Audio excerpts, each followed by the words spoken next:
میرا یہ قدم تمام اولیاء کرام کی گردن پر ہے۔ ایک مرتبہ محلہ حلبہ میں اپنے مہمان خانے میں وعظ فرماتے ہوئے حضور سیدنا غوث اعظم پر اچانک حالت کشف طاری ہوئی۔ آپ رحمت اللہ علیہ نے فرمایا، میرا یہ قدم ہر ولی اللہ کی گردن پر ہے۔ یہ ارشاد سن کر تمام اولیاء اللہ نے اپنی گردنیں جھکا دیں۔ صلحائے امت نے اس کی توضیح فرمائی ہے کہ آپ رحمت اللہ علیہ کے عہد مبارک اور بعد میں قیامت تک آپ کی عطا کے بغیر ولی اللہ ولایت کے درجے پر فائز نہیں ہو سکتا۔ سلطان الہند حضرت خواجہ معین الدین چشتی المعروف خواجہ غریب نواز اس وقت خراسان کے پہاڑوں پر مجاہدات میں مشغول تھے۔ انہوں نے بھی حضور سیدنا غوث اعظم کا ارشاد گرامی سن کر اپنی گردن جھکا دی اور یوں عرض گزار ہوئے، آپ کے قدمین شریفین میرے سر اور میرے آنکھوں پر ہیں۔ حضور سیدنا غوث اعظم فرماتے ہیں کہ میں 10 برس کی عمر میں اپنے شہر کے مکتب میں حصول علم کے لیے جایا کرتا تھا۔ اس وقت میرے ساتھ ملائکہ بھی ہوتے تھے جو میرے آگے پیچھے میری حفاظت کے لیے چلتے تھے۔ جب میں مدرسہ پہنچتا تو یہ منادی کرتے تھے، اللہ کے ولی کے لیے جگہ خالی کر دو۔ چنانچہ وہ میرے لیے جگہ خالی کر دیتے تھے۔ ایک مرتبہ میں نے ایک ایسے شخص کو دیکھا جس نے فرشتوں کی آواز سن کر کہا، جس میں کوئی مزاحمت نہ ہوگی، کہ یہ ایک نہایت معزز گھرانے کا فرد ہے اور عن قریب اس کو وہ عظمت حاصل ہوگی جس میں کوئی مزاحمت نہ ہوگی، اور اس کو ایسا قرب نصیب ہوگا کہ اس کو کوئی فریب نہ دے سکے گا۔ پھر 40 برس بعد میں نے اس شخص کو پہچانا۔ وہ شخص ابدالوں میں سے تھا۔ حضرت شیخ ابو سعود احمد بن بکر حریمی سے مروی ہے کہ حضور سیدنا غوث اعظم نے فرمایا کہ میں 55 سال تک تنہا عراق کے بیابانوں میں پھرتا رہا۔ میں لوگوں کو نہ جانتا، لوگ مجھے نہ جانتے۔ اسی دوران میرے پاس رجال الغیب اور جنات تشریف لاتے جنہیں میں طریقت اور اصول کی تعلیم دیتا تھا۔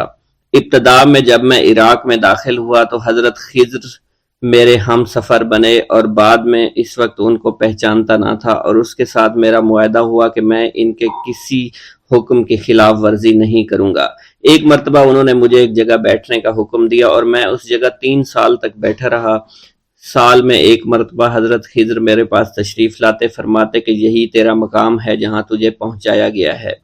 اس عرصہ کے دوران تمام نفسانی خواہشات مجھ پر انسانی شکل میں وارد ہوئیں، لیکن اللہ عز و جل نے مجھے ہر موقع پر استقامت عطا فرمائی اور مجھے ان خرافات سے بچائے رکھا۔ ابتدا میں میرا نفس مجاہدہ کا کوئی طریقہ اختیار کرتا تو میں اس پر قائم ہو جاتا اور کسی چیز کو قبول نہ کرتا تھا۔ ایک طویل مدت تک اپنا گلا گھونٹتے ہوئے میں مدائن کے جنگلوں میں مجاہدات میں مشغول رہا۔ حضور سیدنا غوث اعظم فرماتے ہیں کہ میں نے اپنے نفس کو مختلف مجاہدوں، مختلف ریاضتوں اور مختلف مشقتوں میں ڈالے رکھا۔ 1 سال تک میں گری ہوئی چیزیں اٹھا کر کھاتا رہا، دوسرے سال پانی پر گزارا کیا، اور تیسرے سال نہ میں نے کچھ کھایا، نہ پیا اور نہ ہی سویا۔ ایک مرتبہ شدید سردی کی وجہ سے میں ایوان کسریٰ کے کھنڈرات میں سویا تو رات بھر میں 40 مرتبہ طبیعت خراب ہوئی۔ حضور سیدنا غوث اعظم فرماتے ہیں، ہر سال ایک بزرگ آتے اور وہ مجھے جبہ دے کر چلے جاتے۔ اسی طرح میں نے بے شمار طریقوں سے دنیا اور نفس سے چھٹکارا پانے کی کوشش کی۔ لوگ مجھے دیوانہ سمجھتے تھے۔ میں برہنہ جسم جنگلوں میں چلا جاتا اور کانٹوں پر لوٹتا شور مچاتا تھا۔ میرا تمام بدن سے خون جاری ہو جایا کرتا تھا اور لوگ مجھے اٹھا کر شفا خانے لے جایا کرتے، جہاں میری حالت مزید بگڑ جاتی۔ ایک وقت ایسا بھی آیا جب مجھ میں اور مردہ میں کوئی فرق نہ تھا۔ لوگ کفن لے کر آئے، غسال کو بلوایا کہ وہ مجھے غسل دے دیں۔ ابھی انہوں نے مجھے غسل دینے کے لیے تختہ پر ڈالا ہی تھا کہ میری حالت درست ہو گئی۔ میں اٹھ کھڑا ہوا۔ طریقت کی ان پرخطر راہوں میں نہ تو میں کبھی خوف زدہ ہوا اور نہ کبھی میرا نفس مجھ پر غلبہ پا سکا، اور نہ ہی دنیا کی آرائش مجھے حیران کر سکی۔ حضور سیدنا غوث اعظم فرماتے ہیں، شیطان نے میرے گرد بے شمار جال بچھائے۔ جب میں نے اس سے کہا کہ یہ کیا ہے تو اس نے کہا، یہ دنیاوی چیزیں ہیں اور میں ان جالوں سے تم جیسوں کو شکار کرتا ہوں۔ میں نے 1 سال تک شیطان کا مقابلہ کیا، اس کے بچھائے ہوئے تمام جالوں کو ختم کر دیا۔ اس کے بعد میرے سینے کو کھول دیا گیا اور مجھ پر بے شمار خلائق ظاہر ہوئے۔ حضور سیدنا غوث اعظم فرماتے ہیں میں نے دریافت کیا کہ یہ اللہ کیسے ہیں؟ جواب ملا کہ یہ خلق کے اسباب ہیں جو تم سے ملے ہوئے ہیں۔ میں سال بھر ان کی جانب متوجہ رہا یہاں تک کہ وہ مجھ سے جدا ہو گئے۔ جب مجھ پر میرا باطن ظاہر کیا گیا تو میں نے اپنے قلب کو بہت سے علائق سے ملوث پایا۔ میں نے دریافت کیا کہ یہ علائق کیا ہیں؟ جواب ملا یہ تمہارے ارادے، تمہارے اختیارات ہیں۔ چنانچہ 1 سال تک ان کی جانب متوجہ رہا کہ وہ مجھ سے دور ہو گئے۔ میرا قلب ان تمام غلاظتوں سے نجات پا گیا۔ پھر مجھ پر میرے نفس کو ظاہر کیا گیا، میں نے اس کا مشاہدہ کیا، مجھے معلوم ہوا اس کے ساتھ کچھ امراض اور بھی ہیں اور نفس کی خواہشات زندہ ہیں، نفس کا شیطان سرکش ہے۔ چنانچہ میں نے سال بھر پھر توجہ دلائی اور میرے نفس کے تمام امراض سرے سے ہی ختم ہو گئے اور اس کے شیطان نے کلمہ پڑھ لیا اور پھر میرے تمام امور اللہ کے لیے ہو گئے اور میں اپنی ہستی سے باہر نکل آیا۔ حضور سیدنا غوث اعظم فرماتے ہیں پھر میں توکل کے دروازے پر آیا تاکہ میرا مقصد پورا ہو، لیکن جب میں نے توکل کے دروازے پر پہنچا تو بے شمار لوگ موجود تھے۔ میں اس ہجوم کو چیرتا ہوا آگے بڑھا اور شکر کے دروازے پر پہنچ گیا، یہاں پر بھی لوگوں کا جمع غفیر موجود تھا، اس سے بھی چیرتا ہوا آگے بڑھا اور مشاہدہ کے دروازے پر پہنچ گیا اور یہاں پر موجود ہجوم کو چیرتا ہوا اندر داخل ہوا، حتیٰ کہ سب سے آخر میں مجھے فقر کے دروازے پر لایا گیا۔ فقر کا دروازہ خالی تھا۔ جب اس دروازہ میں داخل ہوا تو دیکھا جن جن چیزوں کو میں نے ترک کیا تھا وہ سب یہاں موجود تھیں۔ یہاں مجھے ایک بہت بڑے روحانی خزانے کی فتوحات سے نوازا گیا اور میرے لیے تمام دنیا کے خزانے کھول دیے گئے۔ مجھے روحانی عزت، دائمی فنا اور خالص آزادی عطا فرمائی گئی۔ میری تمام چیزیں جو میری ہستی اور میری صفات سب معدوم ہو گئیں اور میری ہستی کی جگہ کسی اور نے لے لی۔ حضرت شیخ ابو سعید مخزومی نے حضور سیدنا غوث اعظم کو خرقہ خلافت سے نوازا اور فرمایا اے عبد القادر، یہ وہ خرقہ ہے جو حضور نبی کریم صلی اللہ علیہ وسلم نے حضرت سیدنا علی المرتضیٰ کو عطا فرمایا، اور حضرت سیدنا علی المرتضیٰ نے یہ خرقہ حضرت خواجہ حسن بصری کو عطا فرمایا تھا، جس سے ہوتا ہوا یہ خرقہ مجھ تک پہنچا، اور یہ تمہاری امانت تھی جو میں نے تم تک آج پہنچا دی ہے۔ حضور سیدنا غوث اعظم نے جب خرقہ مبارک کو زیب تن کیا تو آپ پر بے شمار انوار و تجلیات کی بارش ہونا شروع ہو گئی۔ حضور سیدنا غوث اعظم نے حضرت شیخ ابو سعید مخزومی کے مدرسہ میں تدریسی فرائض سر انجام دینا شروع کر دیے۔ آپ کے لیے فی الحال تدریسی مصروفیات کے علاوہ کوئی کام نہ تھا۔ آپ کی شبانہ روز کی محنت سے آپ کے نام کا شعرہ کچھ ہی دنوں میں سارے بغداد میں پھیل گیا۔ طلبہ دور دراز کے علاقوں سے علم کے حصول کے لیے آنے لگے۔ طلبہ کی تعداد جب مزید بڑھنا شروع ہو گئی تو ارد گرد کے کئی مکانات کو خرید کر مدرسہ میں داخل کر لیا گیا۔ کتب سیر میں منقول ہے کہ 528 ہجری میں آپ مدرسہ نظامیہ کی وسیع عمارت تعمیر فرما چکے تھے۔ اس مدرسہ کی تعمیر میں آپ نے بحیثیت مزدور بھی حصہ لیا تھا۔ حضرت شیخ ابو الخشاب سے مروی ہے کہ میں جوانی میں جب علم نحو پڑھ رہا تھا تو لوگوں نے مجھے حضور سیدنا غوث اعظم کے پاس جانے کا مشورہ دیا، اور اس کی وجہ سے مجھے بھی اشتیاق ہوا کہ میں آپ کا واز سنوں۔ ایک مرتبہ کچھ لوگوں کے ہمراہ آپ کی مجلس میں دوستوں کے ہمراہ حاضر ہوا۔ آپ نے میری جانب توجہ کرتے ہوئے فرمایا ہماری صحبت اختیار کر لو۔ چنانچہ میں نے آپ کے فرمان کے مطابق آپ کی صحبت کو اختیار کر لیا۔ آپ نے مجھے علم نحو کے علاوہ علوم عقلیہ اور تقلد حاصل کیے جس سے مجھے کوئی واقفیت پہلے نہیں تھی۔ 1 سال کے عرصہ میں آپ کی نظر کرم سے میں نے وہ علوم حاصل کر لیے جو گزشتہ اتنی عمر گزارنے کے باوجود بھی مجھے حاصل نہیں ہوئے تھے۔ منقول ہے حضرت شیخ بقا بن بطو، شیخ علی بن ہیتی اور شیخ کیلوی جب حضور سیدنا غوث اعظم کے مدرسہ میں آتے تو جھاڑو دیا کرتے تھے اور چھڑکاؤ کرتے تھے، لیکن آپ کی اجازت کے بغیر کبھی اندر داخل نہ ہوتے تھے۔ اجازت ملنے کے بعد آپ حضرات اندر داخل ہوتے اور اجازت ملنے پر ہی بیٹھتے تھے۔ آپ سے امان طلب کرتے اور امان مل جانے کے بعد مؤدب ہو کر بیٹھ جاتے۔ جس وقت آپ کہیں جانے کا ارادہ کرتے تو یہ حضرات سواری کے ہمراہ چلتے۔ آپ انہیں اس فعل سے منع فرمایا کرتے تھے اور کہتے تھے کہ ہمیں آپ کے ذریعے قرب الہی حاصل ہوا ہے۔ حضرت شیخ محمد قائل الادنیٰ سے مروی ہے کہ ایک مرتبہ حضور سیدنا غوث اعظم سے دریافت کیا گیا کہ آپ کی بزرگی اور عظمت کا راز کیا ہے؟ آپ نے فرمایا کہ میں کبھی جھوٹ نہیں بولتا اور کبھی کسی سے کذب بیانی نہیں کرتا۔ بسم اللہ الرحمن الرحیم۔ حضور سیدنا غوث الاعظم حضرت سیدنا عبد القادر جیلانی رحمۃ اللہ علیہ فرماتے ہیں کہ احوال کے مشاہدہ اور کشف کے وقت اولیاء اللہ پر افعال خداوندی میں سے ایسی ایسی چیزوں کا ظہور ہوتا ہے جو عقلوں کو سلب کر لیتی ہے اور عادات و رسوم کو بکھیڑ دیتی ہے۔ حضور سیدنا غوث اعظم فرماتے ہیں کہ افعال خداوندی دو اقسام میں منقسم ہیں، نمبر 1 جلال، نمبر 2 جمال۔ اللہ رب العزت اولیاء اللہ کے قلوب پر اپنی دونوں صفات کے ساتھ تجلی فرماتا ہے۔ جلال اس کا قہر ہے اور جمال اس کی رحمت ہے۔ مشاہدہ اور کشف کے بعد اولیاء اللہ دور سے دیکھتے اور سنتے ہیں، انبیاء کرام کی ارواح کی زیارت نصیب ہوتی ہے، ملائکہ اور انبیاء سے کلام کی سعادت حاصل ہوتی ہے، اور یہ سب امور عقل اور عادات و رسوم کے خلاف ہیں۔ جس وقت اللہ کی تجلی قلوب پر ظاہر ہوتی ہے تو اس وقت قلوب میں سرور طاری ہو جاتا ہے۔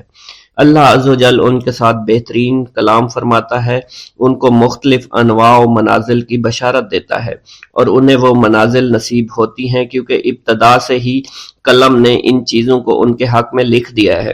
اولیاء اللہ کے لیے عظمت اور جلال خوف کر دینے والا ڈر ہے اور قلب پر ایسا غلبہ لاتا ہے جس کا اثر بدن کے اعضاء پر بھی ظاہر ہوتا ہے۔ حضور نبی کریم صلی اللہ علیہ وسلم سے مروی ہے، خوف شدید کے باعث نماز کے دوران میں آپ کے سینہ مبارک سے ہانڈی کے ابلنے جیسی آواز سنی جاتی تھی، کیونکہ نماز میں آپ کو اللہ عز و جل کا جلال نظر آتا تھا اور آپ پر عظمت الہیہ کا انکشاف ہوتا تھا۔ اللہ عز و جل کے مشاہدہ کے وقت اولیاء اللہ کو جو بشارتیں ہوتی ہیں وہ حقیقت میں ان پر فضل طاری ہوتا ہے اور فضل خداوندی کا ظہور ہو رہا ہوتا ہے۔ جب تک سالک اپنی ہستی میں فانی نہیں ہوتا، ذات حق کے ساتھ باقی نہیں ہو سکتا۔ اللہ رب العزت دولت وصال حاصل ہونے سے پہلے عاشقوں کو قرب وصال کی خوشخبری اس لیے دیتے ہیں کہ شاید شوق الہی کے سبب ان کی محبت حد سے گزرے، ان کی قوتیں منقطع ہو جائیں اور وہ ہلاک ہو جائیں۔ یقین کے 3 مرتبے ہیں، علم الیقین، عین الیقین، حق الیقین۔ علم الیقین کے مرتبہ پر فائز ہونے پر سالک کو اس راز کا علم ہو جاتا ہے کہ محبوب حقیقی عالم کی صورت میں جلوہ نما ہے، اور حضور نبی کریم صلی اللہ علیہ وآلہ وسلم اس شاہد لم یزلی کے لیے مرت نامہ ہے۔ پھر جب سالک ترقی کی منازل طے کرتا ہے تو وہ عین الیقین کے مرتبہ پر فائز ہو جاتا ہے، جس سے مراد یہ ہے کہ محبوب حقیقی حضور نبی کریم کی زیارت سے مشرف ہونے لگتا ہے اور اس کا یقین وحدت الوجود پر پختہ ہو جاتا ہے، اور پھر اسے بیداری میں بھی حضور نبی کریم کی حضوری کی سعادت نصیب ہوتی ہے۔ پھر سالک عین الیقین کی منازل طے کر کے حق الیقین کی منازل پر فائز ہوتا ہے اور اس کے قلب پر حقیقت محمد صلی اللہ علیہ وسلم کا ظہور ہوتا ہے۔ حضور سیدنا غوث اعظم حضرت سیدنا عبد القادر جیلانی رحمۃ اللہ علیہ فرماتے ہیں، اے سالک، تیرا حقیقی مقصد صرف اللہ ہے، یعنی تو اس جہان فانی میں صرف معرفت الہی کا شکار کھیلنے کے لیے آیا ہے، کیونکہ ارشاد باری تعالیٰ ہے پس اللہ کی طرف دوڑو۔ سالک کے لیے اس کا مقصود نہ آخرت ہے نہ دنیا، بلکہ اس کا مقصود صرف اور صرف اللہ عز و جل ہے اور نفس ہے، یعنی سالک اور اللہ کے درمیان حجاب نفس ہے۔ نفس سے مراد نفسانی خواہش ہیں، اور جب انسان اللہ عز و جل اور حضور نبی کریم کی اطاعت چھوڑ کر دنیاوی لذات شہوات میں مشغول ہو جاتا ہے تو اللہ عز و جل اس سے دور ہو جاتے ہیں۔ انسان 2 چیزوں کا مجموعہ ہے، بدن اور روح۔ اگر نفس کو غذا دی جائے تو بدن موٹا ہو جاتا ہے اور روح لاغر ہو جاتی ہے، اگر روح کو غذا دی جائے اور نفس کے ساتھ مجاہدہ کیا جائے تو اس سے روح موٹی تازی ہو جاتی ہے اور جسم لاغر ہو جاتا ہے۔ ارشاد باری تعالیٰ ہے، میں نے جن و انس کو اپنی عبادت کے لیے پیدا کیا ہے تاکہ وہ مجھے پہچانے۔ نفس اللہ کی ضد ہے اور اس کا دشمن ہے، یعنی وہ شخص جو اپنی نفسانی خواہش کی پیروی کرتا ہے وہ اللہ کے حکم کی عدولی کر رہا ہوتا ہے۔ ایک مرتبہ دریائے دجلہ میں سیلاب آ گیا۔ دریا کی طغیانی کی شدت کی وجہ سے لوگ پریشان حالت میں حضور سیدنا غوث اعظم شیخ سید عبد القادر جیلانی رحمۃ اللہ علیہ کی خدمت میں حاضر ہوئے۔ آپ نے اپنا عصائے مبارک پکڑا ہوا تھا اور دریائے دجلہ کے کنارے پہنچ کر عصائے مبارک کو زمین میں گاڑ دیا اور فرمایا، اے دریا بس رک جا، آپ کا فرمانا تھا کہ دریا کی طغیانی کم ہو گئی۔ حضرت شیخ عبد الجبائی سے منقول ہے، میری ملاقات ہمدان میں ایک شخص طریف سے ہوئی۔ یہ شخص دمشق کا رہائشی تھا۔ اس نے مجھے بتایا دوران سفر میری ملاقات بشر المفرزی سے ہوئی جو 14 اونٹوں پر شکر لادے ہوئے تھے۔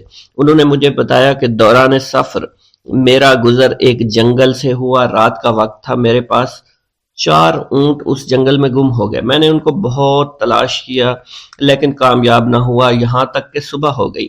میں نے پریشانی کے عالم میں حضور سیدنا غوث الاعظم حضرت سیدنا عبد القادر جیلانی کو پکارا، کیونکہ آپ نے دوران واز ایک مرتبہ فرمایا تھا کہ جب بھی کوئی مشکل درپیش ہو تو مجھے پکارو۔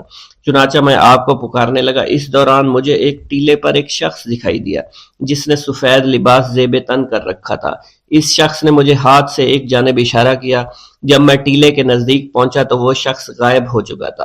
جب میں نے اس شخص کی بتائی ہوئی سمت میں نظر دوڑائی تو مجھے اپنے 4 اونٹ ماں سامان کے نظر آ گئے جنہیں میں نے ہانک کر لے آیا۔ گرا ہے بلاؤں میں بندہ تمہارا، مدد کے لیے آؤ یا غوث اعظم۔ مریدوں کو خطرہ نہیں بحر غم سے کہ بیڑے کے ہیں ناخدا غوث اعظم۔ حضور سیدنا غوث اعظم شیخ عبد القادر جیلانی کی ایک عورت مرید تھی جس پر ایک فاسق بدبخت عاشق ہو گیا۔ ایک دن وہ عورت رفع حاجت کے لیے نزدیک پہاڑ کے غار میں گئی تو اس فاسق بدبخت کو خبر ہو گئی۔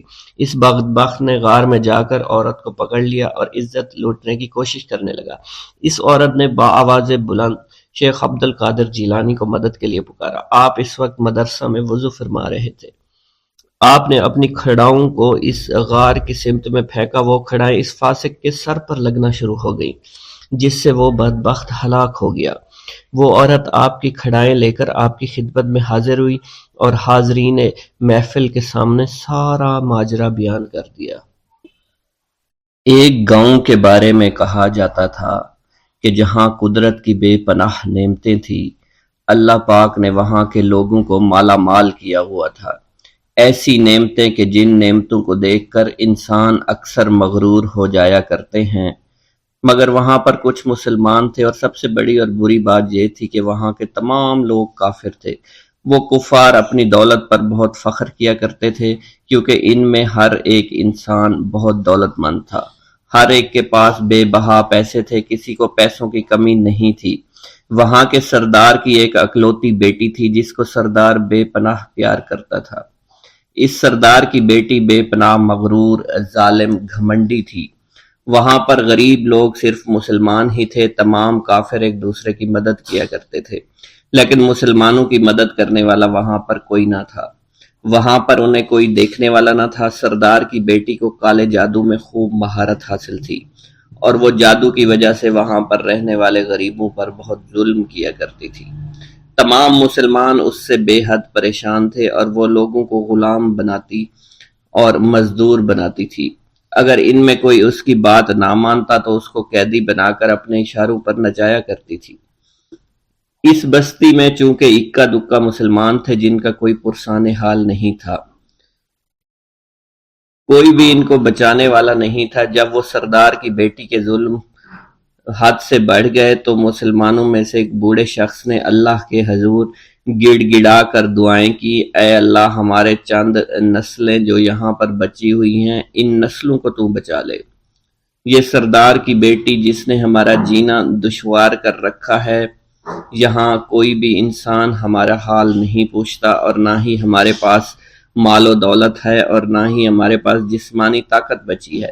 یا اللہ ہمارے لیے کوئی ایسا بندہ بھیج جو نہ صرف طاقتور ہو بلکہ اس جادوگرنی یعنی سردار کی بیٹی کو بھی ہرا سکے۔ اللہ رب العزت نے اس بوڑھے کی دعا کو قبول فرمایا اور یوں اس جگہ پر ایک اللہ والے کو بھیج دیا، اور وہ اللہ والے ایسے ہی بستی میں داخل نہیں ہوئے بلکہ ایک دن کچھ عجیب واقعہ ہوا۔ ان کافروں کا سردار جنگل میں سیر سپاٹے کرتے ہوئے نکلا تھا، بڑی شان سے چلتا ہوا وہ سفر کر رہا تھا۔ اچانک ایک زہریلا سانپ اس کے سامنے آیا۔ اس زہریلے سانپ نے بادشاہ کو ڈس لیا اور وہ بے ہوش ہو کر زمین پر گر پڑا اور تڑپنے لگا۔ اس کے جو ساتھی تھے انہوں نے جب اپنے سردار کو یوں تڑپتا ہوا دیکھا اور سردار کی غیر حالت دیکھی تو کہ جسے ایک زہریلے سانپ نے کاٹ لیا ہے، تو وہ فوراً اسے اٹھا کر گھر لے آئے تاکہ اسے بچانے کے لیے کچھ کیا جا سکے۔ اس لڑکی نے اپنے باپ کی جب یہ حالت دیکھی تو اپنے آس پاس کے بڑے بڑے حکیموں کو بلایا، لیکن عجیب بات یہ تھی کہ لاکھ کوشش کے باوجود زہر نکالنے میں سارے ناکام ہو رہے تھے اور زہر تیزی کے ساتھ اس کے جسم میں پھیلتا چلا جا رہا تھا۔ لیکن اسی وقت وہاں ایک درویش کی آمد ہوئی، ایک اللہ والے آئے، ان اللہ پاک نے اس مقصد کے تحت وہاں بھیجا تھا۔ اس اللہ کے ولی نے سردار کے گھر پر پہنچ کر دروازے کو کھٹکھٹایا۔ نوکروں نے پوچھا کون ہو، کس سے ملنا ہے؟ اس نے کہا میں نے سنا ہے کہ یہاں کے سردار کو سانپ نے ڈس لیا ہے۔ نوکر کہنے لگے کہ تمہیں کیسے پتا چلا کہ یہاں کے سردار کو سانپ نے ڈس لیا ہے؟ تم تو ہمیں اجنبی لگتے ہو، ہم نے تمہیں آج تک یہاں نہیں دیکھا ہے۔ اس نے کہا میں مسافر ہوں اور مجھے خبر ملی ہے کہ یہاں کے سردار کو ایک زہریلے سانپ نے ڈس لیا ہے اور کوئی بھی اس کا علاج نہیں کر پا رہا۔ نوکروں نے کہا تم کون ہو؟ اللہ والے نے کہا میں حکیم ہوں اور میں ان کے علاج کی غرض سے یہاں آیا ہوں۔ وہ نوکر اللہ والے کی حالت دیکھ کر ہنسنے لگے، کیونکہ آپ نے پھٹے پرانے کپڑے پہن رکھے تھے اور دیکھنے سے بہت غریب معلوم ہوتے تھے۔ وہ نوکر کہنے لگے کہ اتنے بڑے سردار کا علاج کرو گے؟ ارے یہاں تو اس کے پاس بڑے بڑے حکیم بلائے گئے ہیں، ہمارے سردار کے پاس پیسوں کی کوئی کمی نہیں ہے، اور وہ تم جیسے غریب سے بھلا کیوں علاج کروائیں گے؟ درویش نے کہا اگر تم چاہتے ہو تمہارے سردار کی جان بچ جائے پھر مجھے اندر جانے دو۔ غلام کہنے لگا ٹھیک ہے، ہم اندر جا کر اجازت لے کر آتے ہیں۔ نوکر اندر گئے، سردار کی بیٹی سے کہا ایک غریب آیا ہے، کپڑوں سے فقیر معلوم ہوتا ہے لیکن کہتا ہے میں سردار کا علاج کر سکتا ہوں اور میں سردار کا علاج کروں گا۔ جو زہر تیزی کے ساتھ جسم میں پھیل رہا ہے میں اس کو باہر نکال پھینک کروں گا۔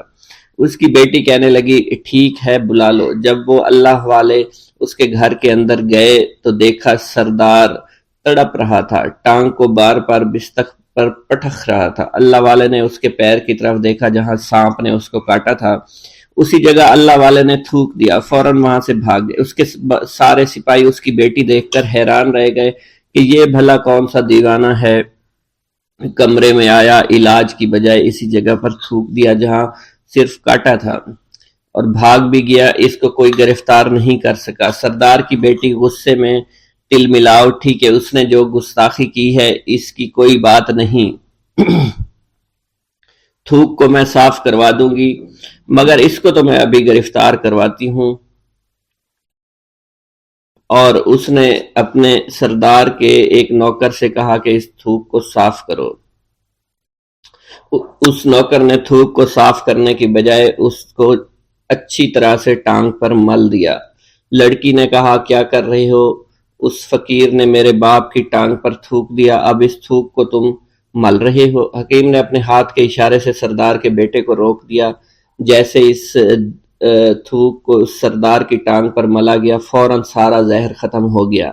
جو ٹانگ کٹنے کے قابل تھی وہ ٹانگ بالکل ٹھیک ہو چکی تھی، جو نیلی پڑ چکی تھی اب اصلی حالت میں آہستہ آہستہ واپس آ رہی تھی۔ اور جب وہ قبیلے کا سردار بالکل ٹھیک ہو گیا، ہوش میں آ گیا تو حیران رہ گیا۔ اسے بتایا کہ فقیر بابا کے تھوک کی وجہ سے آپ ٹھیک ہوئے۔ اس نے کہا وہ بزرگ تو ہمارے لیے مسیحا ہے، تم لوگوں نے انہیں جانے کیوں دیا؟ انہیں میرے پاس لے کر آؤ، انہوں نے ہم پر بہت بڑا احسان کیا ہے، ہم اس کے احسان کا بدلہ ضرور چکائیں گے۔ اس کی بیٹی جو خاموشی سے باپ کو دیکھ رہی تھی اس نے کچھ بھی نہ کہا۔ گاؤں کے سردار کے کہنے پر سارے سپاہی اللہ والے کو ڈھونڈنے کے لیے نکل گئے۔ وہ چاروں طرف پھیل گئے لیکن کہیں بھی اللہ والے کا پتہ نہیں چل رہا تھا۔ پھر جب سپاہی تلاش کرتے کرتے جنگل میں داخل ہوئے، وہاں ایک درخت کے نیچے ایک آدمی کو عبادت کرتے ہوئے دیکھا۔ وہ غور سے اس کو دیکھ رہے تھے اور کہہ رہے تھے، یہ کس طرح کی عبادت کر رہے ہیں؟ ہم لوگ تو اپنے بتوں کے آگے ہاتھ جوڑتے ہیں، یہ نہ جانے کس کو سجدہ کر رہے ہیں۔ خیر، عبادت کے فوراً بعد اللہ والے کو پکڑ لیا، گاؤں کے سردار کے سامنے پیش کیا۔ وہ کہنے لگا، آپ کون ہیں اور کہاں سے آئے ہیں؟ سب سے پہلے تو میں گستاخی کی معافی چاہتا ہوں، میرے لوگوں نے آپ کے ساتھ بڑی بدتمیزی کی، لیکن آپ کی وجہ سے آج میں زندہ ہوں۔ ہم گناہ گاروں کی وجہ سے آپ جیسے لوگوں کو بہت تکلیف ہوئی ہے، اس لیے میں معذرت چاہتا ہوں۔ آپ سے درخواست کرتا ہوں کہ آپ میری طرف سے یہ قیمتی لباس یعنی کپڑے اور عربی گھوڑا قبول کیجئے۔ اللہ والوں نے اس کی طرف مسکرا کر دیکھا اور کہا، یہ گھوڑا، یہ لباس بہت قیمتی ہے، مگر یہ لباس پہن کر اس گھوڑے کے لیے گھاس کاٹوں گا تو کیا اچھا لگوں گا؟ سردار نے کہا، فکر نہ کریں، گھوڑے کے ساتھ ساتھ ہم آپ کو نوکر بھی دیں گے۔ اللہ والے نے کہا کہ اتنی مال و دولت اور نوکروں کے ساتھ میں اکیلا رہوں گا؟ گاؤں کا سردار بولا، حضور آپ کی یہ بات سن کر میں سوچ میں گم ہو گیا ہوں، لیکن یہ میری بیٹی آپ کے سامنے حاضر ہے۔ بیٹی حیرت سے اپنے باپ کو دیکھ رہی تھی کہ میرا باپ اب کیا کہنے والا ہے۔ سردار نے کہا، میری بیٹی جسے آپ نے دیکھ لیا ہے، اس کی شادی میں آپ سے کر دوں گا، مگر ایک شرط ہے کہ آپ کو اپنے مذہب کو چھوڑنا پڑے گا۔ میرے سپاہیوں نے آپ کو عبادت کرتے ہوئے دیکھا ہے، جہاں تک ہمارے معمولات ہیں ہم بتوں کے آگے سجدہ کرتے ہیں اور ان کی عبادت کرتے ہیں، اور آپ جس کے آگے سجدہ کرتے ہیں وہ اللہ ہے، یعنی آپ مسلمان ہیں، اس لیے آپ کو اپنا مذہب چھوڑنا پڑے گا۔ کیا آپ ایسا کر سکتے ہیں؟ اللہ والے نے کہا کہ مجھے ایک بات بتائیے، آپ سب کچھ دیکھ رہے ہیں، آپ نے مجھے یہ بھی دعا دی کہ میری اولادیں ہوں اور آپ کی نسل آپ کی بیٹی سے چلے گی۔ مجھے ایک بات بتائیں، اگر ان بچوں میں سے کسی بچے کو خدا نہ خواستہ کچھ ہو گیا تو کس کو رونا پڑے گا؟ سردار نے جواب دیا، اگر خدا نہ خواستہ کچھ ایسا ہوا تو رونا مجھ کو ہی پڑے گا۔ اللہ والا نے مسکرا کر کہا، اگر یہ سارا مال لے کر مجھے رونا ہی پڑا تو آپ اپنا گھوڑا، اپنی دولت، اپنی بیٹی، ہر چیز اپنے پاس رکھ لو۔ میں خوش ہوں، میں مسلمان ہوں، میں ٹھیک ہوں۔ اگر یہ تمام چیزیں لے کر مجھے اپنا محلہ چھوڑنا پڑے تو میں اپنی جان دے کر بھی اپنے مذہب کو نہیں چھوڑوں گا۔ جس طرح آپ نے مجھے نوازا ہے، میں اسی رب کے دین کو چھوڑ کر چلا جاؤں گا۔ صرف چند پیسوں کی خاطر میں ہر دن پیسہ نہیں کر سکتا، اور اپنی درویشی میں بہت خوش ہوں۔ اللہ نے مجھے جس مقصد کے لیے بھیجا تھا وہ میرا مقصد پورا ہو جائے گا۔ گاؤں کے سردار نے پوچھا، یہ کہہ کر وہ اللہ والے جانے لگے تو سردار نے درویش کو رک جانے کا کہا اور کہنے لگے، میں نے مال دے کر تمہیں آزمایا اور تمہیں پرکھا، لیکن تم اپنے مذہب کو چھوڑنے پر راضی نہیں ہو۔ اگر تم یہی سب کرنے آئے تھے تو تمہیں اس بات کا ڈر نہیں؟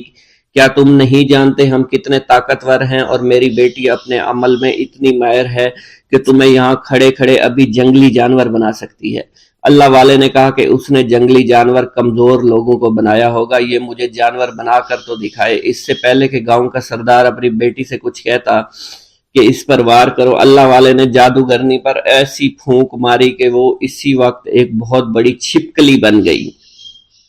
وہ کچھ بھی نہیں کر پا رہی تھی، وہ چھپکلی اتنی بڑی تھی کہ وہاں پر جتنے بھی انسان کھڑے تھے ان سب میں سب سے زیادہ اونچا اس کا قد تھا۔ وہ چھپکلی اللہ والے کے پاس آئی، اپنا زہر اس پر اگلنا چاہتی تھی کہ اسی وقت اس نے اس کے منہ پر تھوک دیا۔ تھوکنے کی دیر تھی، وہ چھپکلی جلنے لگی اور جس سے گرمی کی وجہ سے اس کا چہرہ پگھل رہا تھا، اس کا چہرہ جل کر کالا ہو چکا تھا۔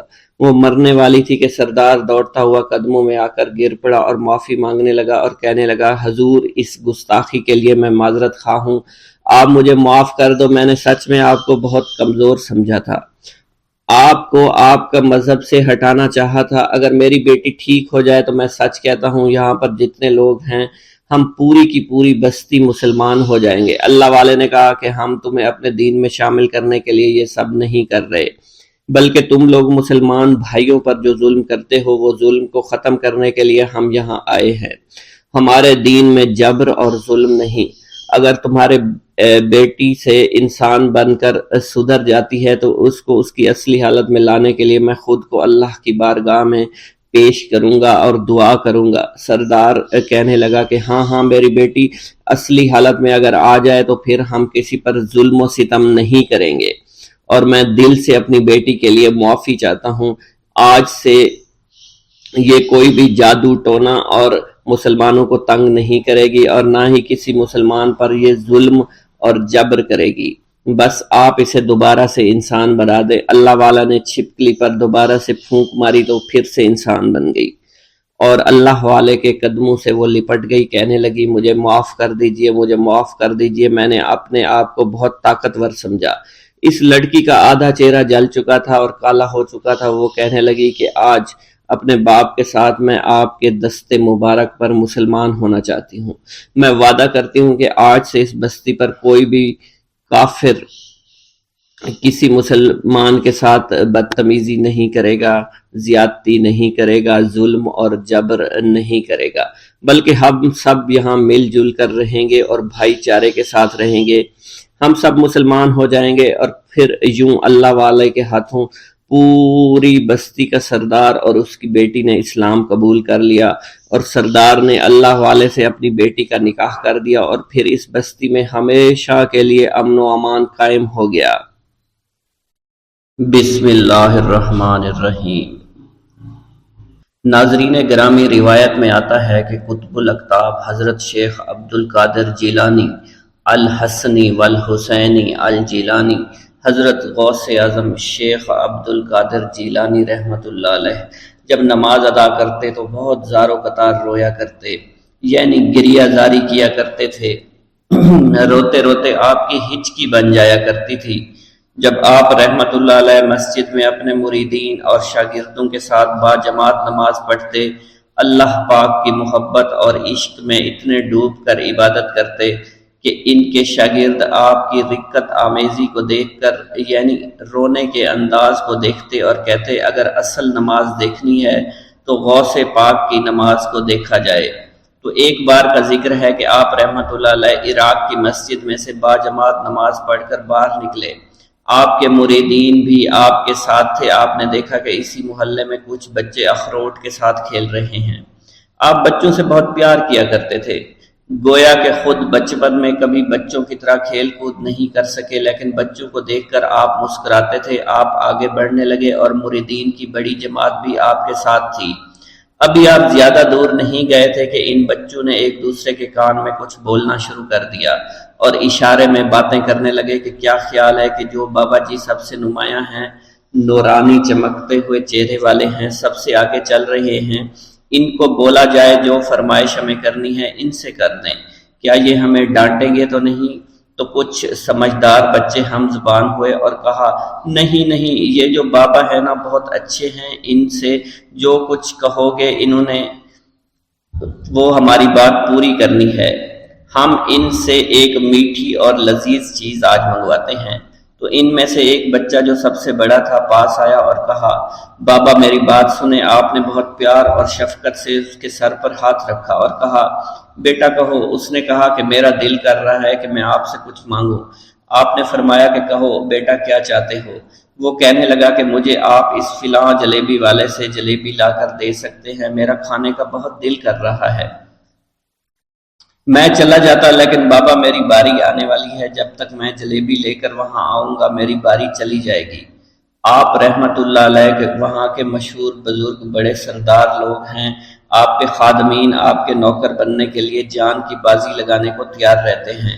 ادھر وہ بچے آپ کے رتبے کو بھی دیکھ رہے تھے اور یہ بھی دیکھ رہے تھے کہ آپ کون سی شخصیت ہے، لیکن پھر بھی اتنے سارے لوگوں کو چھوڑ کر آپ سے وہ بچہ کہتا ہے کہ بابا مجھے جلیبی لا کر دے دیں۔ بابا جی نے کہا کہ ٹھیک ہے میں لا کر دے دیتا ہوں۔ آپ کا ایک مرید آپ کے پاس آیا اور کہا حضرت آپ کیوں اس بات پر توجہ دے رہے ہیں؟ آپ اس بچے کی فرمائش پر جلیبی لا رہے ہیں۔ حضرت آپ پر میری جان قربان ہو، میں اس بچے کو جلیبی لا کر دے دیتا ہوں۔ آپ رحمت اللہ علیہ نے اسے اپنے ہاتھ کے اشارے سے منع فرمایا اور کہا اس نے مجھ سے کہا ہے نا تو میں ہی اس کی خواہش کو پورا کروں گا۔ پھر آپ رحمت اللہ علیہ اس جلیبی والے کے پاس تشریف لے گئے اور جلیبی والا کچھ دیر پہلے اداس بیٹھا ہوا تھا۔ آپ رحمت اللہ علیہ اس کی دکان میں تشریف لے گئے تو وہ خوشی خوشی سے جھومنے لگا۔ آپ رحمت اللہ علیہ نے اس جلیبی والے سے جلیبی لی، اس نے خوشی خوشی آپ رحمت اللہ علیہ کے ہاتھوں میں جلیبی تھما دی۔ وہ آدمی لگ بھگ 70 سال کا تھا، اس بڑھاپے میں بھی وہ کام کرنے پر مجبور تھا۔ اس کی آنکھوں میں آپ رحمت اللہ علیہ کو دیکھ کر آنکھوں سے آنسو آ گئے۔ اس نے روتے ہوئے کہا اللہ کا لاکھ لاکھ شکر ہے، اس نے میری دعا سن لی۔ آپ نے میری دکان میں قدم رکھے تو کئی دنوں سے آپ کے انتظار میں یہاں بیٹھا ہوا تھا۔ میں جانتا تھا کہ آپ ضرور میری دکان پر تشریف لائیں گے۔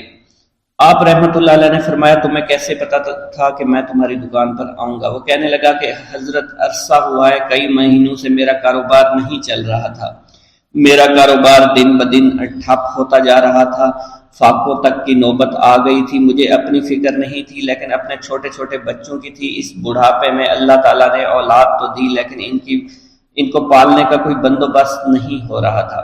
میں نے اپنی اس پریشانی کا ذکر کسی سے کیا تو اس نے کہا کہ عراق کے ایک شہر میں چلے جاؤ، وہاں پر کوئی ایک فقیر ہے، اس سے دعا کراؤ، وہ جس کے لیے دعا کرتے ہیں اس کا کام بن جاتا ہے۔ میں اتنا پریشان تھا کہ اس آدمی کے کہنے پر اس فقیر سے ملنے چلا گیا۔ اس کی تلاش کر کے میں نے اس سے کہا تم میرے لیے دعا کرو تاکہ میرے کاروبار میں ترقی ہو جائے اور میرے رزق میں برکت ہو جائے اور تنگ دستی دور ہو جائے تاکہ میں بیوی بچوں کا پیٹ پال سکوں۔ فقیر مجھے دیکھ کر کہنے لگا کہ تم پیران پیر غوث اعظم دستگیر رحمت اللہ علیہ کو نہیں جانتے؟ میں نے کہا میں نہیں جانتا۔ وہ کہنے لگا حیرت ہے کہ تمہیں یہ پتہ نہیں کہ تم ان کو جانتے ہی نہیں کہ ولیوں کے سردار ہیں۔ میں تو بہت چھوٹا سا فقیر ہوں، میری دعاؤں میں اتنا اثر نہیں کہ وہ غوث اعظم رحمت اللہ علیہ ہیں، جس کے لیے بھی دعا کریں اس کا بیڑا پار ہو جایا کرتا ہے، اور جب اس دور میں غوث پاک رحمت اللہ علیہ خود موجود ہے تو پھر ہمارا کیا مقام ہوگا ان کی دعا کے آگے؟ ہماری دعا کچھ بھی نہیں ہے۔ میں نے کہا اگر یہ بات ہے کہ آپ سے بڑا کوئی بزرگ ہے تو مجھے بتائیے کہ غوث پاک رحمت اللہ علیہ مجھے کہاں ملیں گے اور میں کہاں جاؤں ان سے ملنے کے لیے؟ وہ کہنے لگا کہ وہ جیلان میں ہیں، تم ادھر جاؤ، ہماری کیا جرت کہ آپ کے لیے دعا کریں۔ آپ رحمت اللہ علیہ جس کے لیے بھی دعا فرماتے ہیں اس کا بیڑا پار ہو جاتا ہے اور اس کو کہیں بول جانے کی ضرورت نہیں ہوتی۔ حضور جب اس فقیر نے مجھے یہ بات کہی تو فوراً جیلان شریف میں آ گیا اور یہاں پر میں نے آپ کی تلاش شروع کی۔ آج دیکھیے آپ خود بخود میری دکان پر تشریف لائے ہیں۔ اب دیکھیے کہ آپ کے آنے سے کیسا نور میری دکان میں آ گیا ہے۔ حضور میرے حق میں دعا فرما دیجئے، اللہ پاک میری زندگی کو آسانیاں عطا فرمائے، مجھے اپنی بیوی اور بچوں کی بہت فکر ہے۔ آپ رحمت اللہ علیہ نے فرمایا پریشان ہونے کی ضرورت نہیں، اللہ تعالیٰ سب معاملات ٹھیک فرما دے گا۔ یہ کہہ کر آپ تشریف لے گئے، اس بچے کے پاس آئے اور اس کے ہاتھ میں جلیبی تھما دی۔ ابھی وہاں سے جانے والے تھے، دوسرا بچہ آیا، اس نے کہا کہ بابا آپ نے اسے تو جلیبی لا کر دی ہے، مجھے بھی لا کر دیں۔ آپ نے اس سے بھی تسلی دی اور کہا میں تمہیں بھی جلیبی لا کر دے دیتا ہوں بیٹا۔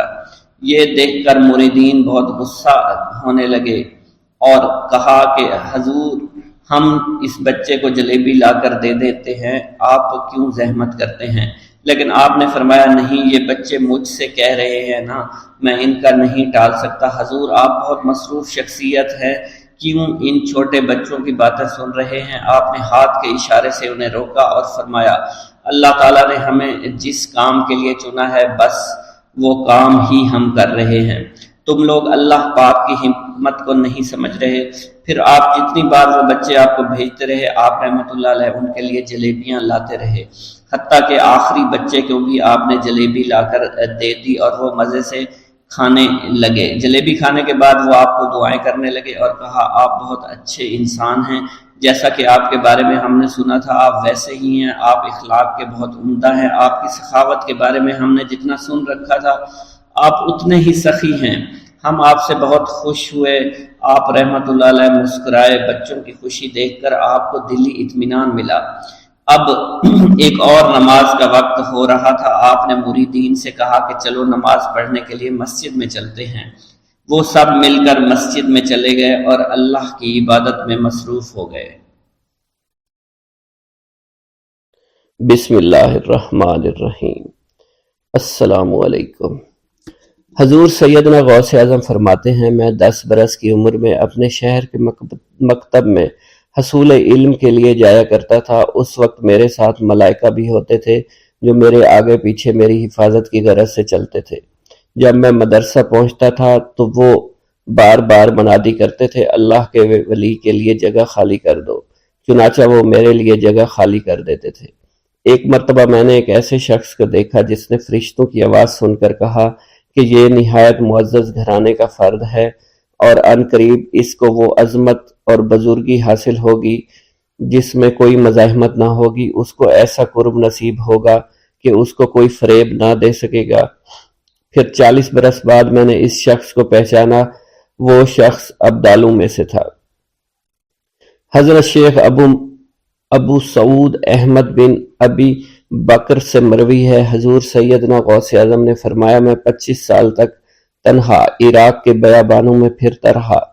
میں لوگوں کو نہ جانتا تھا، لوگ مجھے نہیں جانتے تھے۔ اسی دوران میرے پاس رجال الغیب اور جنات تشریف لائے جنہیں میں طریقت اور رسول اللہ کی تعلیم دیا کرتا تھا۔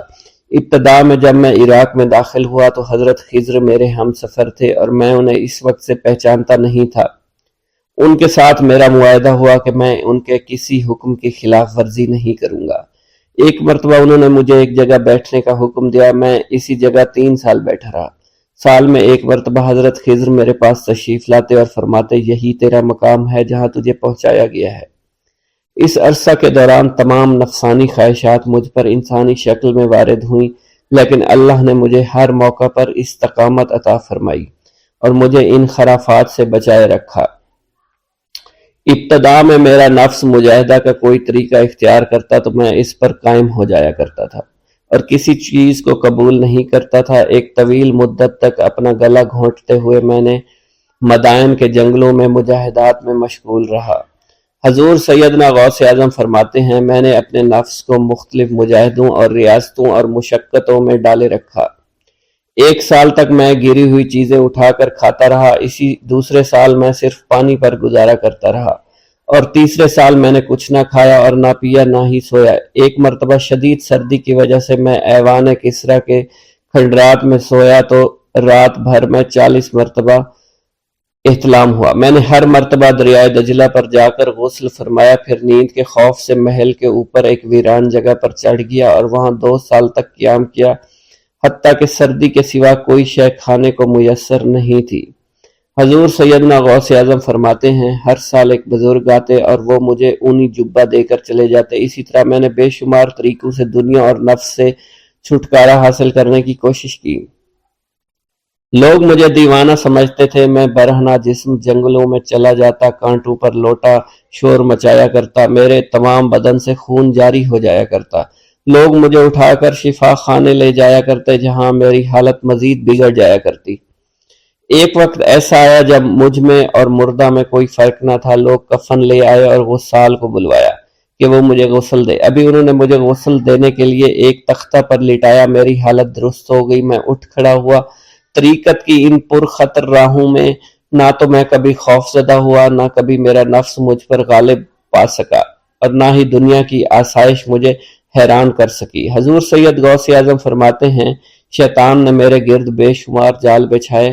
جب میں نے ان سے کہا یہ کیا ہے، اس نے کہا یہ دنیاوی آلائشیں ہیں اور میں ان جالوں میں سے تم لوگوں کا شکار کیا کرتا ہوں۔ میں نے 1 سال تک شیطان کا مقابلہ کیا، اس کے بچھائے ہوئے تمام جالوں کو ختم کیا۔ اس کے بعد میرے سینے کو کھول دیا گیا اور مجھ پر بے شمار خلائق ظاہر ہوئے۔ حضور سیدنا غوث اعظم فرماتے ہیں، میں نے دریافت کیا کہ یہ اللہ ایک کیسے ہے؟ جواب ملا، یہ خلق کے اسباب ہیں جو تم سے ملے ہوئے ہیں۔ میں سال بھر ان کی جانب متوجہ رہا، یہاں تک کہ وہ مجھ سے جدا ہو گئے۔